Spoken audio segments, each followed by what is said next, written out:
Good morning, Red Tigers, and happy Wednesday. We're halfway through the week. Thank goodness. So today we're going to start by jumping into modules and go ahead and accessing our Wednesday module. That's going to be the first thing we do today. I'm kind of hoping you're already there if you saw the video, but I'm also posting it to the main page of Canvas. So if you didn't quite get here yet, go ahead and pause the video and find this now. Modules Wednesday, September 29th. Pause now if you need.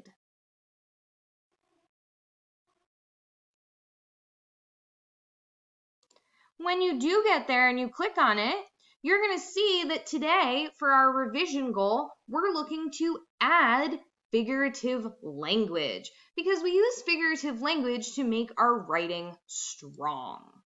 So figurative language is one of those things that you totally already know about.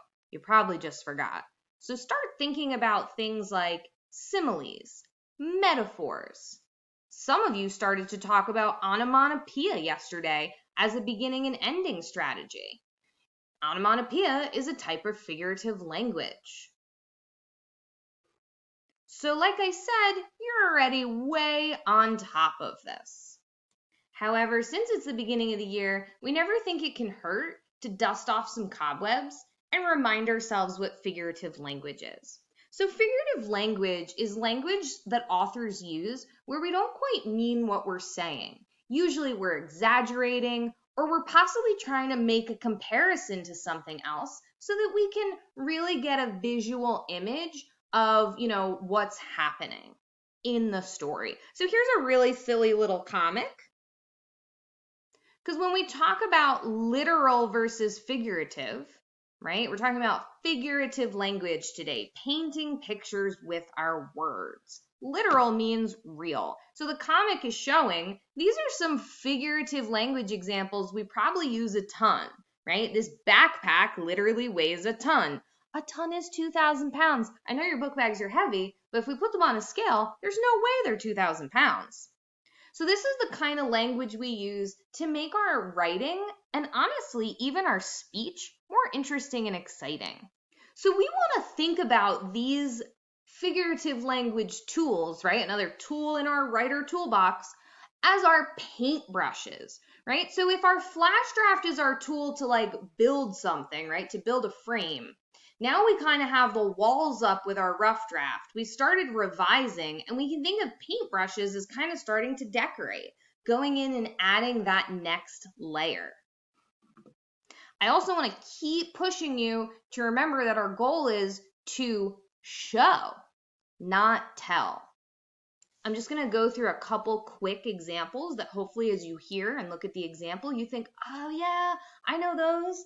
And then you want to start thinking, and where can they fit in my story today, right? Why are we reviewing all of these? Because we're going to go back to our flash draft today, and we're going to add details, and we're going to try and add figurative language, at least 2 examples. But I think you guys could do way more than that. So personification, first example, it's one of my favorites. It's when we take non-human things and we give them human qualities. So in this comic, the 2 phones are talking. The old phone is like, when I was your age.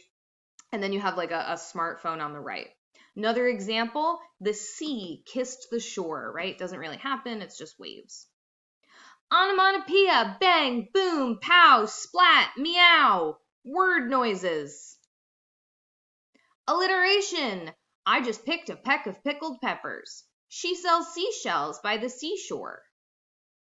Can also think of it as, how could you repeat sounds to be meaningful? Go back to that Watson's Go to Birmingham example. Simile, how do we compare 2 things using the words like or as? He is as brave as a lion. I sleep like a log. Metaphor, you don't use like and as, you still compare things and we just say it. The skater is a graceful swan. Life is a roller coaster. Hyperbole, it's probably the thing you're best at. It's when you exaggerate. This book bag weighs a ton. Math class lasts forever. School is like 4 million hours long.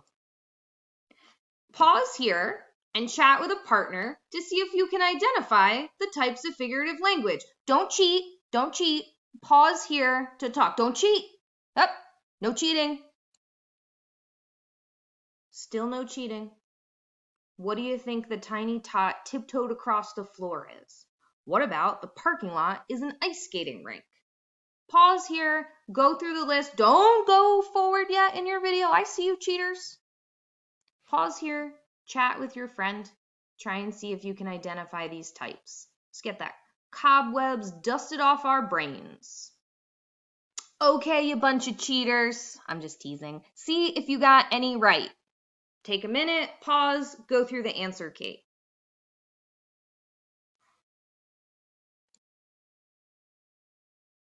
Take your time, try and figure out why you got them right or wrong. So that brings us for our goal for today. We want to add 2 types, minimum, figurative language to your draft. Again, I think you could push yourself to do way more than that. So you want to think, where can you make your reader see something, hear something, taste something, smell something, or feel something? Try and use that to help guide your senses and then see where you can use some figurative language. Of course, we're around to help you out, and you have your peers. Go for it. Happy writing.